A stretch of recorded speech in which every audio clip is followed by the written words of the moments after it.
There's the business you could run and there's the business you should run. And they're not the same. And I think that that is one of the hardest things for founders who are ambitious and smart, is that there are a lot of things we could do and we can put a round peg in a square hole all day long.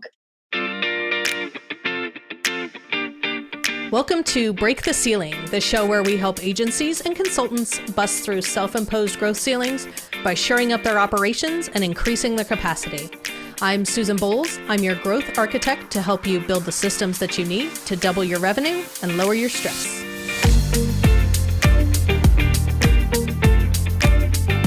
Hello, and welcome to Break the Ceiling. Our theme on the show right now is default decisions. The decisions that you make in your business without really thinking or considering or potentially even realize you're making a decision. So in episode 1, I talked to Tara McMullen, the founder of What Works, a business community dedicated to getting past the frameworks and the courses to talk about what is really working for businesses.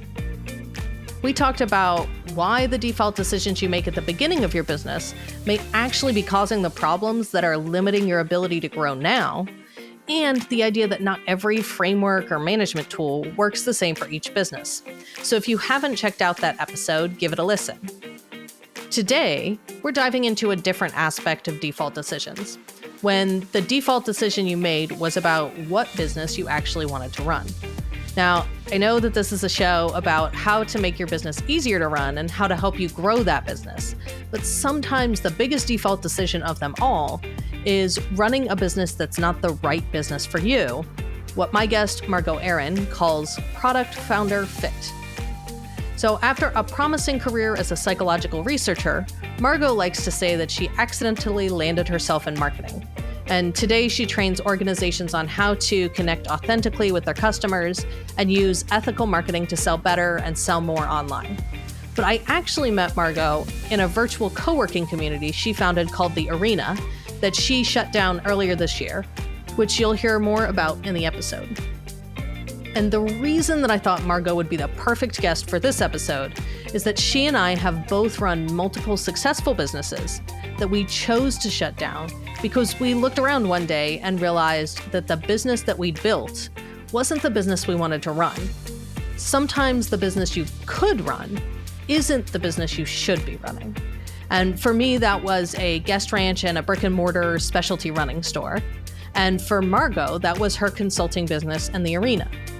So we'll talk about how you know when you're just in the dip, as Seth Godin calls it, or when you're running a business that's never going to be the business you want to run, and it's time to do something else, and how to make conscious choices about how you want your business to run, even though that might not be the conventional route to running a business. So let's dive in.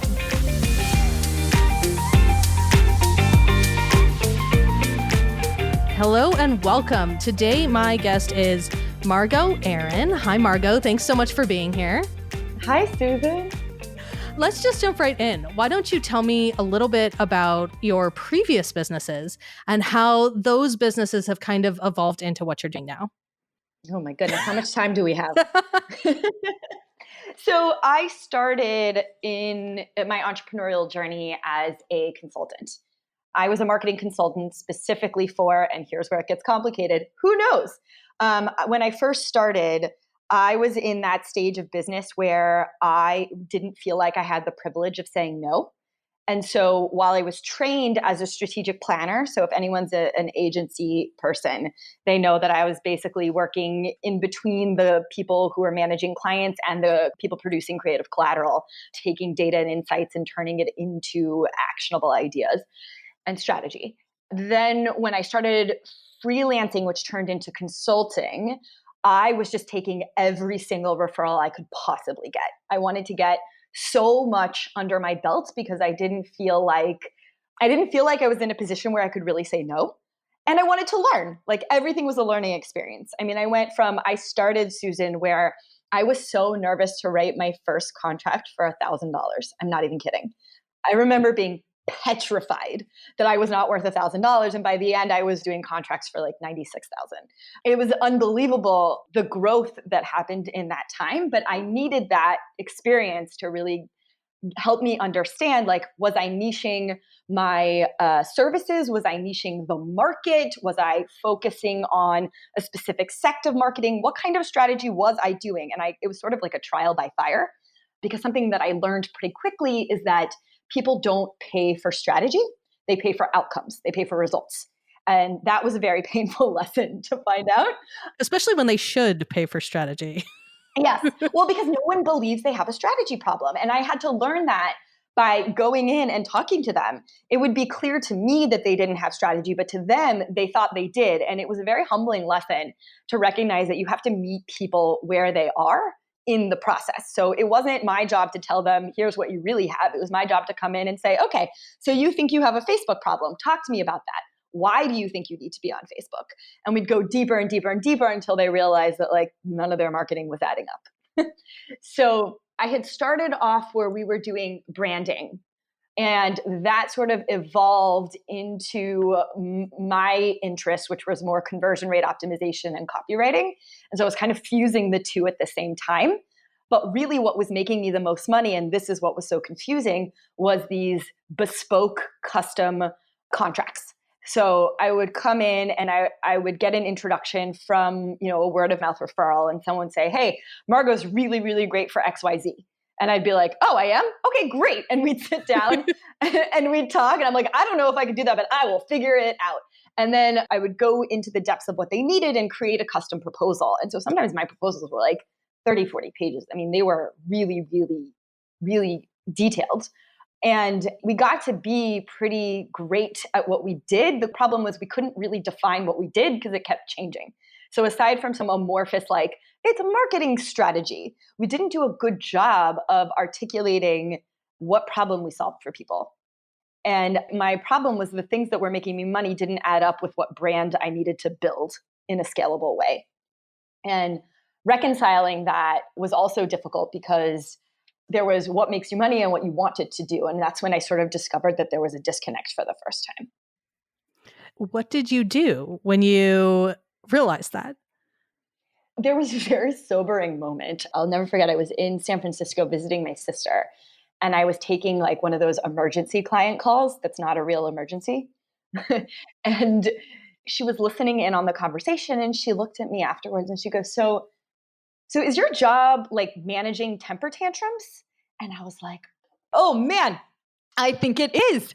And I looked at what I was doing, and it became really clear to me that even though I was getting known as a marketing consultant, there wasn't really any marketing happening. Like when I would go deep into the weeds of a lot of these companies, it was the founder fighting with the board, or the board fighting with the investors, or the marketing department fighting with the sales team, and like really having to dig into things that had nothing to do with what I was hired for.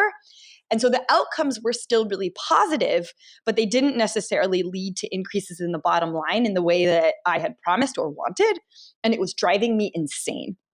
It was like a full-time client management position. And on one hand, I was bored. I really didn't like client managing. And I realized that is a dispositional thing. Like I had some friends that really, really didn't like doing marketing. What they wanted to do was biz dev for the rest of their life. And I saw them building companies like mine and doing a really great job because they loved bringing leads in the door. They loved dealing with the complex emotional intricacies of each client and being kind of a yes person. And I was losing my mind, Susan. Like it was driving me insane. And I was like, I don't think I have the disposition for this, because what I missed writing. I also really felt ethically conflicted because a lot of times the reason people hired me was different from what they wanted me to do. And what I mean by that is I would sit down with a client. I'll give you an example, a prospect who would come to me and say, okay, we have a $500,000 budget. This was actually a conversation. They said, we want to own the LA market. And I said, great. So my recommendation is that you don't own the LA market. And they'd be like, what? And I'm like, you need at least like $3 million if you want to do that, because they wanted television. And I was like, yeah, that's not happening. Let's pick secondary markets. And they were like, you know what, Margo, we like you because you're honest. and you tell it like it is. And so we're going to hire you to do the thing we just told you. You just told us we shouldn't do. And I was like, So it'd be this dilemma where it's like I could take the money and implement, but then I'm sort of setting myself up. It just kept being a consistent problem over and over again. And in part, it's built into the frustrations with marketing, but also because I failed to specify. I was doing strategy on such a macro level that it was really, really tough to be responsible for someone's funnel when you're not responsible for their funnel. The better way to have done it would have been to be really explicit, like we only do Facebook ads, or we only manage email, or we only do, one specific sect of what you're looking for. And the trouble is it's all connected. And what started to happen as I did try and specify a few times, I'd have, I remember a client once got really annoyed. He was like, okay, we did everything right. I don't understand why this is not selling. And this was months after we had stopped working together. And I went to the website and I looked and I was like, it was all really rigged up beautifully for conversion. And I said, well, what are you doing to generate leads? And the guy looked at me and he's like, what are you talking about? And I was like, wait, you hired me to do conversion rate optimization. You have to send traffic to the site. Never occurred to him. Like literally had never occurred to him. And I was like, oh my God, I can't do this anymore. As a non-marketer, before hanging out with you, I'm not sure I would have known either. On the surface, it seems really intuitive that like, if you're going to optimize conversion, you actually have to have people to convert. But I'm not sure that occurs to non-marketers, to be honest. But it also made me feel like I should have done my job better then. It was part of my job to educate. And that's actually what created the next pivot, is that I discovered that the actual value that I brought to the table for a lot of these companies was I broke down marketing. I sat there and I didn't assume they knew anything when I walked in. And I would sit there and I'd be like, listen, I know you know what marketing is. I know you know what branding is, but I just want to make sure so we're all on the same page, that this is how we define the difference between marketing, branding, advertising, and PR, just so we're clear. And it allowed them to save face, and it allowed me to sort of set the boundaries for like what my role was.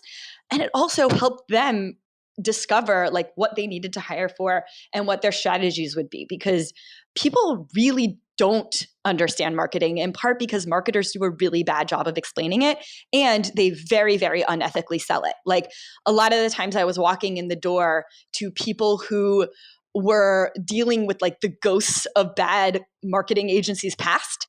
And so they would tell me, they'd be like, well, I just spent $14,000 on this and nothing happened. And I'd read the proposal and I'd be like, well, of course nothing happened. This is a terrible proposal. But they had no idea. They had no idea because it was snake oil. And it's really hard to know the difference between what is a legitimate contract of someone who's going to help you achieve something and someone who's telling you that they're a panacea for your business when they can't be. Particularly because I think you have to have at least a fundamental understanding of what you're hiring for in order to accurately hire. Like, I don't think I could have hired a copywriter before I had a really good understanding of what the hell copywriting was and what it did and like how powerful it could be. Exactly. And why you even need it. I mean, there are some companies that I worked with, I said, with all due respect, you don't need a website. You're a word of mouth business. You need like a reference site. You don't need conversions. Yeah. And so that sort of led the pivot to me teaching and speaking, which ended up being a much better fit for my personality and much better fit for what was helpful to the clients. Okay. That totally makes sense. And you're a wonderful teacher because you're basically the person that taught me about marketing. So if you can get it through my head, I think you could teach it to anybody. So how did you get from consulting and then teaching and speaking to coming up with the idea for the arena? Okay, well, we skipped steps. The arena came first, actually. So this around the time when I was still consulting, I was frustrated and I wanted to do some of the marketing that I knew how to do for myself. And at the time, I didn't have a website, and I had a colleague call me from London, actually. And she said, Margo, I love you and you do great work, but I'm not referring to you anymore until you build a website because you're sketchy. so I said, fine, I'll put a website together. And that's what launched That Seems Important, which is my website. And it was in the beginning really stressful because I was being perceived as an expert in my field, but I didn't really know what my website was for. And without being able to answer that, you cannot you cannot optimize it. And it made me very nervous that clients were going to come and see something that was incongruent with their impression of me and the fees that I was charging. And so it took months to not years for me to really feel comfortable writing in the tone that I wanted to write and being clear about why I was starting a website. But the very honest truth was I wanted to play.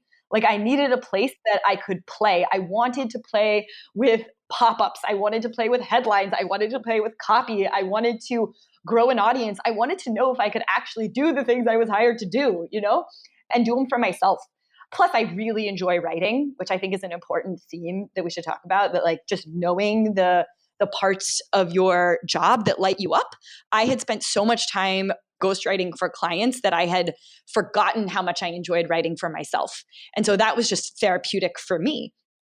And so I set this up. I did not promote it. I was just having fun. And I started building a following of founders, which was a little bit different than my consulting clients, which tended to be, sometimes they were founders and sometimes it was other consulting firms or agencies or someone in the middle who would bring me in. This was people who were creating their own businesses and a lot of solopreneurs and entrepreneurs. And so they would reach out to me with email because I was emailing weekly, I think at this point. And they would say, listen, I have a marketing problem. Can I talk to you? Can I hire you? And I said, sure, like let's get on the call. And this happened a whole bunch of times where we'd get on the call and I'd start asking questions about where they're struggling with marketing. And it became really clear to me that people didn't have a marketing problem. Because in my head, I was like, okay, I can build a course, I can write a book, I can do all these things to help solve your marketing problem. But as I was talking to them, I was like, you don't have a marketing problem. What you have is a self-doubt problem. And I thought, how do you solve self-doubt? And also, how does this self-doubt get so bad? It started to emerge this pattern that a lot of founders and entrepreneurs feel really alone. And they don't have anyone on their level to talk to. And one of the advantages I always felt like I had was I found a tribe of people that I could talk to about what it's like to build a company, which is a very difficult and isolating thing and a very, very uncomfortable thing to talk about publicly because you want to present yourself in a way that people think you're successful. Because if you don't, then you're probably not going to get business. So it makes sense. But there's a thin line between putting on airs and perpetuating a fraud and really feeling vulnerable and having a safe space to talk about your doubts. And I found that a lot of the people that I was speaking to really were struggling to trust their own intuitions about what their company needed, in part because they were getting sold this idea that marketing worked as a template and there was a very specific way to do it and they need to follow so-and-so's template. So they'd been a little bit brainwashed by marketers, unfortunately. I think we've been brainwashed by marketers about honestly, isn't that the point? It shouldn't be. It should be actually to help matchmake people's problems with your solution. But unfortunately, I think we get obsessed with selling certainty when we feel insecure. And so we prey off of people's fears, which shouldn't happen. That's the wrong way to do it. And so I really felt for a lot of the people I spoke to, and I thought, you know what? I have an idea. I have an idea that if I put everyone in a community of some sort online, that they will start to connect with each other and be able to solve their own problems. Like they'll have the confidence they need to fix this on their own and grow. And that was the first inkling of an idea I had for what became The Arena, which is how you and I met, which was my virtual co-working space. And I branded it that way because I was living right outside New York at the time. And I felt like I had great access to lots of entrepreneurs. And when I went to visit family that lived in Kansas City and Houston, I remember feeling like, oh my God, where is the community here? Like, how do you meet people? It was so crazy when people would ask me what I do and I would tell them a little bit about my life and how I worked from home. And they would their brains would explode because they were looking for a label or a name that they could understand. And they were like, I don't understand. So do you wear a suit? Can I have your business card? And I'm like, those are weird questions. I was always surprised at how confusing the fact that I worked from home was for people. Well, and they also just assume that you're not really doing anything. Right. You're not doing anything. You're just fucking around. And that was problematic too. And so Which, sometimes is true. Like there are people who do that. That was not me. And that is not people who have real business. Certainly not me. It's like, actually, no, we're working 3 times as hard. It's because most of us are obsessed with efficiency. And if you have, quote, a proper office job, you have to do your hair for like 45 minutes in the morning and then spend an hour in the car. Like it's not a really great way to maximize efficiency here. But I digress. So I wanted to connect people who didn't have access to communities that had great and strong entrepreneurial tribes.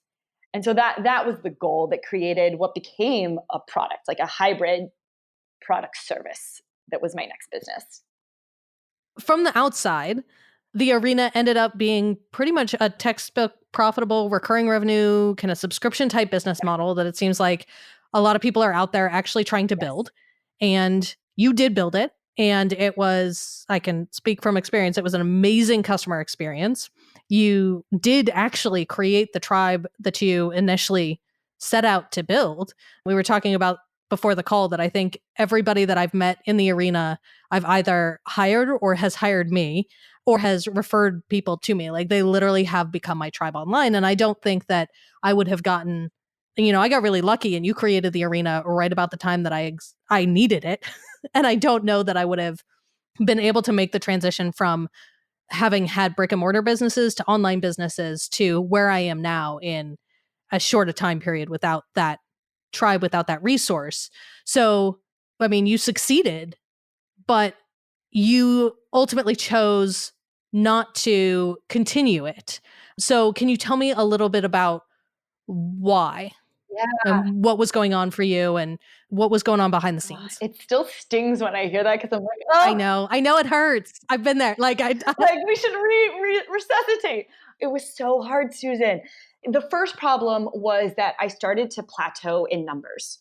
And the story I was telling myself first was that I wasn't doing the marketing right. So that was the first story. I was like, okay, if I could just get the marketing engine back up and focus on promotion, we can do this. And I ended up hiring some help, which was awesome, building things out to where it needs to be. And then I would launch and the numbers weren't hitting what they needed to hit. And in part, it was because I was very, very discerning with who we allowed in because I was so protective of the community. And I think one of the flaws of the model, but also the bread and butter of the model, was that I was the gatekeeper. And I was so deliberate with the type of person that I wanted in and that I felt like could contribute to the group that I ended up choosing smaller numbers. And it was making it more and more difficult to find those people. Like we had a top of the funnel problem, if you will. So that was one that I couldn't solve. And when I looked at the competitive landscape in the market, it was really a let anyone. There were 2 models. It was let anyone in for $49 to $99 a month, or have it be like a $10,000 to $25,000 a year really exclusive mastermind. Those were just the 2 buckets, and I was sort of meeting in the middle. It was very much in the middle. Yeah. Very much in the middle. And I had made some mistakes when I saw if I let in someone too beginner or too advanced, and I could see the effect that had on the community and the atmosphere that I was trying to create. So I wanted people with a certain mindset and at a certain level, and finding them was very difficult at scale. So that was one. The other problem that I ignored was that I happened to get pregnant and have a child. I was like, this is no big deal. Like, everyone else grows a business while they have kids. It's not a big deal and you're going to be fine. And it's totally a big deal. I was like, nothing will change. And I say that as somebody who ran a guest ranch when my son was 1. I know you get it. Like I was sitting there like barfing my brains out in the first trimester being like, I am fine. I will do all of the work. And so the next story that I was telling myself was, this thing will grow once you got this motherhood thing down and then you could really spend time on this business. Like now you need to just like give birth. And then it was like, okay, you've given birth. So now you just like need to sleep a little. Like there was always a thing. There was always something next. And of course, while this was all going on, there was churn and there was both employee churn, which was its own set of issues that I messed up. And there was churn with members that was also hard. We had flatlined. Like I couldn't quite get us to where we were growing. And I felt like I was putting water in a leaky bucket. And I felt like I was at that, what they call in the startup world, like the trough of shit, or is it trough of sorrow, where you have to decide, like, do we kill it or do we wait this out because this is normal? It's like what Godin calls the dip. And it was really difficult to me because it was something I loved so much. But when I looked at how I was spending my time and what my strengths were as an operator, it became really, really clear that even though this was a great and viable idea, it was also true that I was probably not the right person to run it. So how do you think you can tell when it's actually the business itself, the business model that needs to change or pivot versus you and your skills and where that fits in? I think you look at how you're spending your time and what you're investing in and how you're investing in it. So as the owner operator, I was spending a lot of time growing my personal email list, for example, and writing and maintaining that, and not focusing on, like, for example, promoting and doing PR for the arena. Or I was getting really caught in the weeds of operations. You need self-awareness, which is something you don't have in the moment. Like, I was privileged enough to have, or maybe it's not privilege, I chose it. Like, I had people in my life who were uncomfortably honest with me and said, like, I had an employee who turned around and was like, Margo, you are focusing on features that don't matter.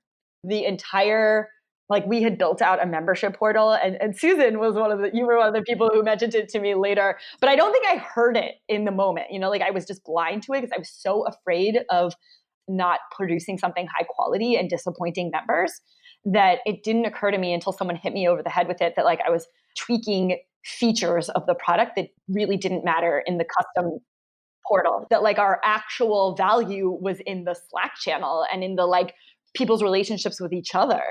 And I had felt very much like it was contingent on me. So a lot of these were me issues. And I think that it took someone pointing it out to me, and also me just being honest with myself about what kind of things were a little self-sabotaging. I think some founders never get there, to be honest. They just lose all the money. That ends up being their wake-up call. No, absolutely. Do you think there is a distinction, I guess, in the business that you can run versus the business that you want to run, and that it's a trough of sorrow if it's something that ultimately you do want to do versus just something that it's a great idea that you came up with, that you want to see through? Yeah, I think that's a really good point. There's a great quote from Liz Gilbert when she was like, listen, everything has a shit sandwich. The question is, what flavor is your favorite flavor of shit sandwich? And so I love that, because I feel like when people tell me, like, when it comes to writing, where they quit or where they've stopped or where it gets really hard, I have all of those things, but it never occurs to me that those are reasons to stop. I remember even on days where my kid slept maybe 2 hours and I was like a zombie, I still somehow made time to write, because it was like, if I didn't, I couldn't breathe. Whereas with the arena, there were things that were so frustrating that I couldn't get through that I was like, oh, fuck it. It's a different sort of internal energy that pushes you through when it's the right thing.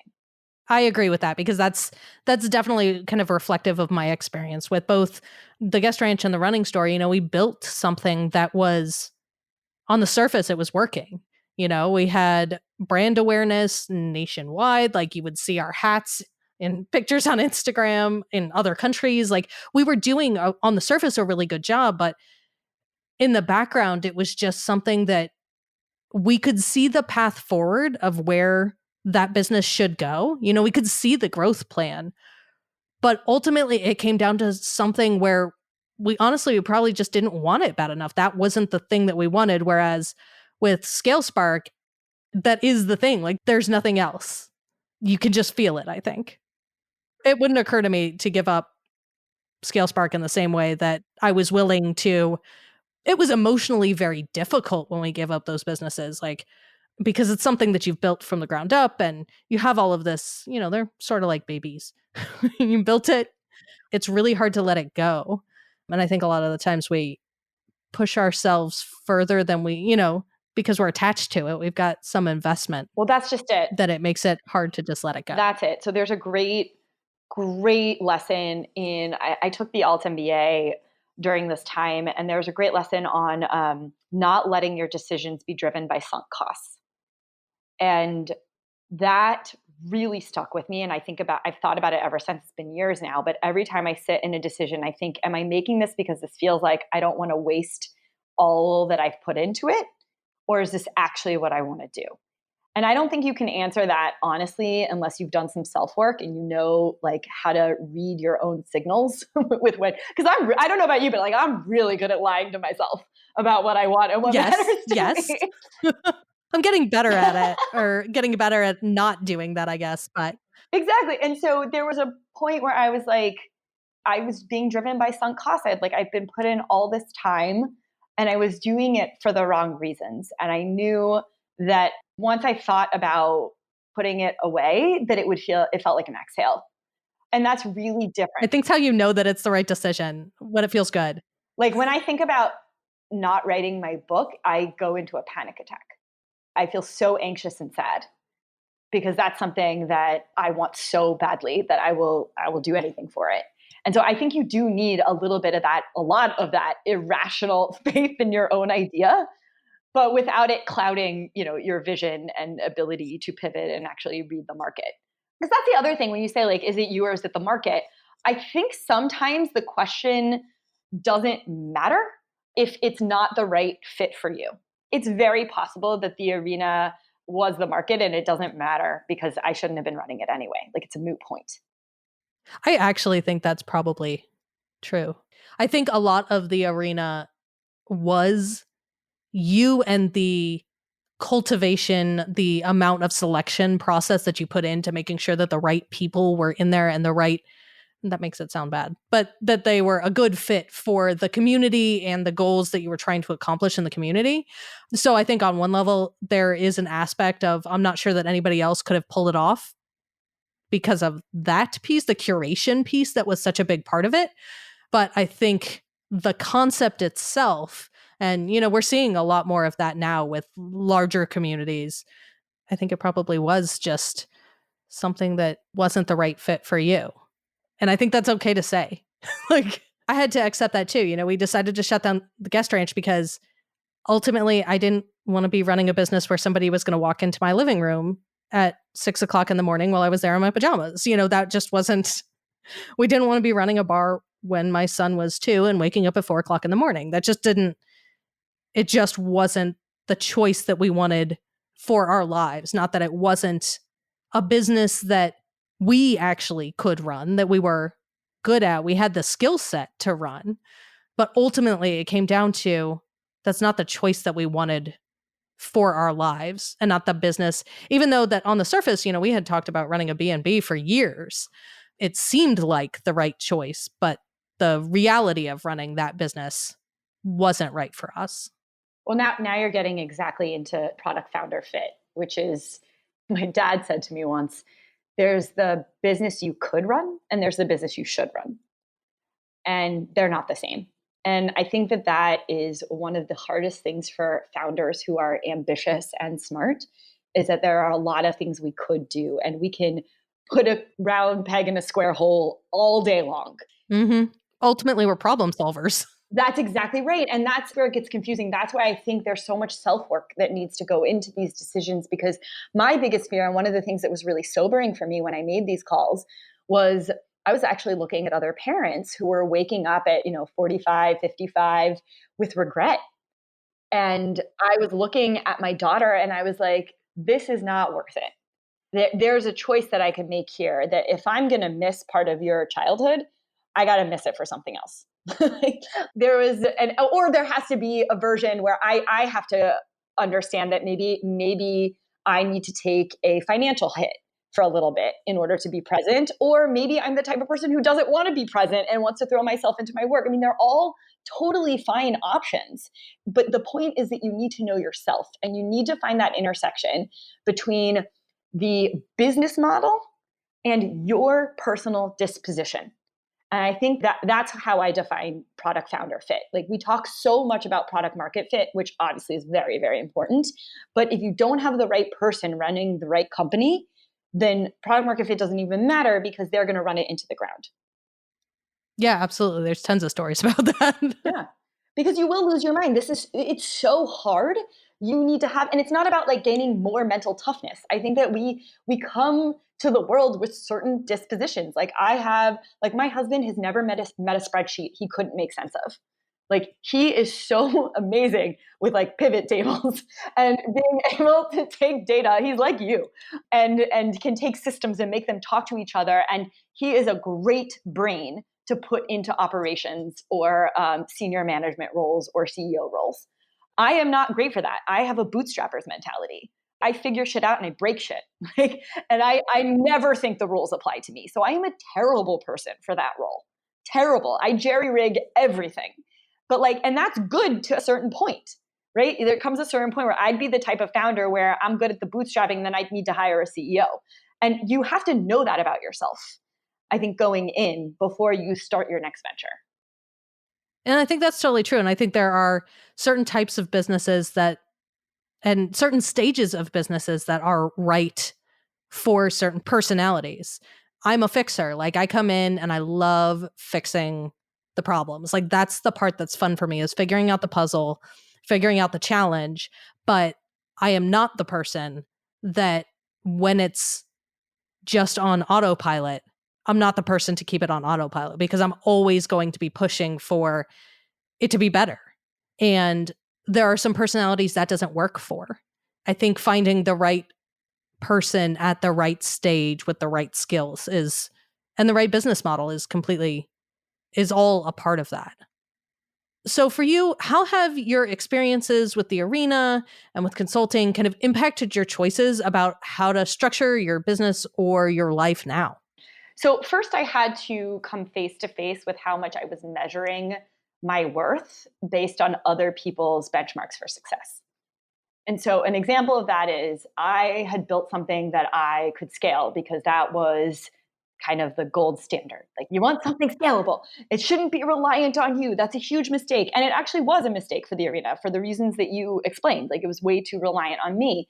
And that was also a problem with my consultancy and scaling it, which I didn't get into. But like every time I had a team of contractors under me, and every time I had them do something that I should have been doing, it was very difficult, or they would disappear because they're freelancers, right? So I thought that scalability was like the thing. And it occurred to me that like I have an option to reject that if I want. Like I actually really, really hate managing people. I like having a small team. I like being the sole decision maker. I hate having to explain why I made a decision that's irrational. I like to just make it. And so knowing those things about myself, I have been a lot more, it like opened me up to not feel the shame that comes with feeling like my business should look different than it does. So knowing that like, okay, I get paid to speak and I get paid to do workshops and I'm writing books and like I have courses, like there are certain things that they're still pretty reliant on me, but in ways that leverage and scale me in a way that I'm comfortable. Like speaking, it's technically not scalable, but it is scalable in the sense that I am in front of an audience. I'm in front of lots of people. So it's one me and lots of them, but it's still reliant on me. It is scalable in the way that I'm comfortable. And that has to matter. You know, I feel like in the way that I have judged myself in the past, it's like what I wanted for my business and for my life was not a consideration. It was simply maximizing shareholder value or increasing profit margins or like these really, really, for lack of a better term, practical ways of looking at business. And I felt like I went into business because, well, one, I can't not do it, and so I'm probably the worst employee ever. So there's that. I feel like if I could do something else, I would. It was also because I wanted a lifestyle that was built around my value system, and so part of that was having a flexible schedule so I could see my kid, and part of that was so I didn't have to deal with some health stuff. And part of that was so I didn't have to spend time commuting all the time, or I could travel and see family. There are a lot of different things that matter to me that the way the world talks about what you're allowed to value, they devalued it, especially in the context of business. Like you're not allowed to care about those things. Oh, yeah. Talking about a lifestyle business, and it's almost The black sheep. yeah. I think Paul Graham has like essays about how terrible they are. And in fairness, he's not wrong, because we've all met those people who are like, I'm moving to Bali to go do this thing. And they're just lying. They're not doing that. They just like got laid off from IBM and they have a severance, and then they're just going to burn it for 6 months and end up back somewhere else. But God bless, that's fine. But don't call that lifestyle entrepreneurship. Call it taking a break. And so there cannot be shame in how you choose to deploy business principles in your life. I think that we have put on a pedestal the types of businesses that break people down. We praise people who value all of the wrong things. You can berate your employees, you can be an absentee father, you can cheat all the time, you can lie about your taxes, you can create loopholes. Like, there are all of these things that people are like are just part of the foundations for what we build, but it's not okay to say, hey, I'm okay with making X amount per year. And it's different for everyone. I talk to people who are like, I only want to make $250,000 a year. Other people, that number is 75. Other people, that's 750. Whatever your number is, we have to stop feeling so much shame if it's fitting within the lifestyle that we wanted for ourselves in the first place. That was what kept me going. When I considered like what the next pivot was going to be for me and like why I was here to begin with. No, I love that, because I think that's true. I think, especially in the world of online entrepreneurship, it's drilled into our head the types of business that we're supposed to build. And, whether you're doing the VC, I'm going to build a giant company route, or you are doing the lifestyle business, even in the lifestyle business, even in the arena where you are talking lifestyle businesses, they're talking, you have to build a course, and your business has to look like this, and you need a funnel, and you need you need all of these things, where I think a lot of those are just misconceptions. They're, marketing that is trying to take advantage of you, or trying to eliminate your choices, or make you feel like you don't have a choice, when in reality, choosing a very conscious choice to design your business or to design your life in a particular way is both valid and, at least for me, very empowering. I designed my business consciously in a very specific way to allow me to live a life, not the other way around. And I think that's a valid, but I also think it's still kind of a difficult choice to be the person out there saying, this is why I did this, and I'm choosing not to grow, or I am choosing the growth path that I've picked, and I'm okay with that. But I think it's hard because there's a lot of people out there that will shame you or judge you for whatever choices that you've made. Absolutely. Society too. And the thing to remember, it's still hard for me to keep this in check, but it's always true, is that shame is a reflection of their own insecurities. It has almost nothing to do with you. And the more you live according to what your value system is and judge yourself based on how you define success, the more those people will start to envy what you have in a beautiful way. And like, you empower them to do the same. So the people who shame you, you end up emancipating by just living your life on your terms. I love that. So you have written a lot lately about not doing things perfectly, or not letting imperfections stop you from moving forward. And I know that's something that's resonated a lot for me, particularly as I launched this podcast, which is something that's completely new for me, kind of stepping out in the world. But putting anything creative out in the world is always a little terrifying. So can you tell me a little bit more about why that's what you're focusing on right now? So I've had the privilege of being behind a lot of businesses. And one of the patterns I see over and over and over again in the successful ones versus the ones that flounder is this mindset of just like playing and trusting yourself. And like looking at things almost experimentally, like, oh, let's try this. Oh, let's try that. And not having these strict definitions for what their business is supposed to look like, and sort of taking it as it goes. And I found that a lot of the entrepreneurs, myself included here, we tend to look for a model, a template, a system, a framework that we can take and copy. And I think a big problem that we're seeing in today's online business world, and just the entrepreneurship world in general, is people failing to trust themselves as creators, and understanding that part of entrepreneurship is making things up. Like, you are bringing something into the world that didn't exist before. And when you try and fit that into a prescribed model, you lose everything that's great about what you've created. And sometimes the rules are not set in stone. Sometimes the rules are really malleable, and especially when it comes to marketing. I get asked a lot, and this is part of why I'm writing about it a lot, is I get asked so many times, like, what's the right brand voice for my emails? Or what should I capitalize? Or what color should I make this button? And all of these really tactical details that really don't matter if you know who you are and what you're trying to do. And if you are more open to playing with it. One of our mutual friends, Talia, created, I think, what is her account at now, Susan? Do you know? It's like, I don't know. I lost track over 100,000. It's way over that now. It's like 253. She might have broken 3. She was in the New York Times this week. So Susan and I have a friend, and she's a perfect example of this, who started building an Instagram following. And she was like, I'm not going to do it the cheating way where like you buy followers. I'm just going to play around. And that was her mindset. She was like, I am just going to play. And she played and she played and she played, and it started working. And it wasn't that she followed a prescribed model. She started to just understand intuitively what worked.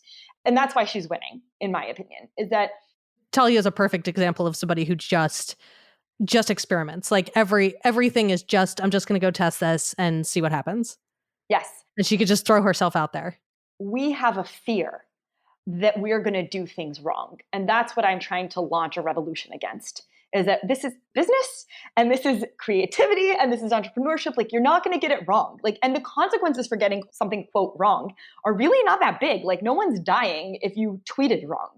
Like, this is not, but it feels so heavy, and we're so, every decision feels so crucial. yes. And that's part of what I'm trying to rally against, is like, people feel, listen, I'm a marketer, I am a copywriter. I want to sit here and tell you that the headline on your website makes a really big difference. But unless you are getting hundreds of thousands of leads to your site, traffic to your site a day, it really isn't going to make that big of a difference in the beginning. It's okay if it's not right. And what's even more interesting, and part of why I brought up Talia, is that when you do it good enough, it works. Like, her very first sales page was like fine. There was a lot of problems with it, but it was like good enough. And it converted. It did just fine. And what I want people to know is that, like, you can trust yourself. You can trust yourself to figure out these patterns, because ultimately business is about dealing with people. It's about understanding people. And lucky for you, we are born pattern recognizing machines. That's part of our wiring. And so the more we put ourselves in situations to go, okay, what worked about this? What didn't? How can I change my approach? What should I do differently? The more we are going to finally get to those conclusions that we believe are hiding in books and hiding in courses, and the answers that we're looking for. Like, you can arrive at them on your own without feeling that fear and without feeling like someone needs to give you the answer. And that's part of what I want people to recognize, that it doesn't need to be this scary. I love that, because that's something that I've tried. I am susceptible to that. I always want a framework. I want somebody to have done it. I want to learn from previous experience, but I think there's a point at which you can learn from previous experience, but ultimately it has to be personable to you and your business, and that the templates and the checklists and the models just ultimately aren't going to give you the answer. You need real, actual data. I mean, I very clearly remember when I started talking about my pivot from project type work to retainer work, and I had all of these kind of mindset around, I don't want to work in a retainer model, and trying to figure out what a new model could be for a retainer. And you said something that was really, really simple, but you're like, just go talk to people. I was like, what do you mean, just go talk to people? You're like, just go talk to people. Like, go call people up and just go talk to people. How many people have you talked to? Well, like, I've not talked to anybody. What do you mean? Go talk to people. And now I think it's so funny, because that's become my go-to now, is just, I'm just going to go talk to people. But it was such a hard mindset for me to get over, getting into that, like, just go test something, put something out there, see what it works. Maybe it won't, maybe it will, and just have fun with it. And I think that's been a really big mindset shift for me. And it ended up being reflected in my business. The more fun I have with it, the more successful the business gets. I love the idea of just trusting yourself and just putting yourself out there, that it doesn't have to be as terrifying as sometimes it feels. And like, let me be clear here. This doesn't mean it's going to work, right? Like there's still a lot of things that could go wrong, but that is the point, is that it could go wrong either way. But this is going wrong in the real world and not wrong in your head. Exactly. That's exactly right. You want to be in the arena, and but that's exactly the point, is that you want to be getting real feedback from real data, and you don't want to be ignoring your instincts and ignoring what you're seeing. Like, there is a friend of mine who ran a style business, and I remember we were having a conversation on price, and the running prevailing wisdom and best practices said, like, you got to be a high price point if you want to be in the premium market. And he sort of looked at his market and he was like, no one is spending more than $300. I know I need a $2,000 thing, but like, it's not happening. And it finally took him a lot of courage to say, it is not my copy that's the problem. It's that the market will only bear so much. And so he tried a lower price point and it sold. So it shifted what he focused on. And he couldn't have come to that if he was just blindly listening to the mantras. He needed to pay attention to the market. Before we wrap up, is there anything that you think we should talk about that we haven't? Oh my God. I want to keep talking. I mean, we could talk about this forever. No, I think we hit the high points. Where can our listeners find you if they want to connect or read your emails or watch your TV show? Yes. Come hang out at thatseemsimportant.com. At me on the socials, I am Margo Aaron, one word, Aaron, like the boy. And I am the co-host of an internet talk show called Hillary and Margo Yell at Websites, which you should come check out on YouTube. You should. It's both hilarious and educational. Thank you. We have fun.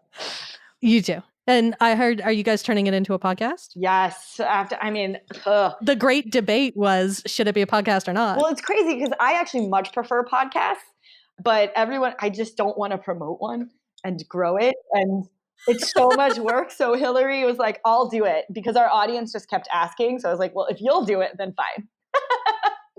Like, I always go and watch Hamya episodes, but I end up like having to wait. Like, so I boomerang them in my inbox until I have like, okay, now I can wait, where like I'm listening to podcasts all the time. So I'm a fan. I voted for the podcast. Awesome. Well, it's coming. It is coming. All right. So check out That Seems Important and Hamya. And thank you so much for being here, Margo. Thank you for having me. Thank you so much for listening to our show today. Make sure to tune in next time when I talk to Michelle Warner, a business designer, about the default decisions we make in our business models and when it's the right time to move your business from experimentation mode to a deliberate model in order to grow. So be sure to hit your subscribe in your favorite podcast app so you don't miss that episode. And before we leave, I want to quick point to the sponsor of our show, my own company, ScaleSpark. We help agencies and consultants break out of growth stalls by fixing the underlying problems that stop your business from growing. So whether it's process, technology, client management, or some combination, we'll find and fix those bottlenecks so you can increase your capacity and profitably and sustainably grow your business. Because growth is only hard when your business isn't built for it. At ScaleSpark, we can help you build one that is. To check us out, head to our website at scalespark.co.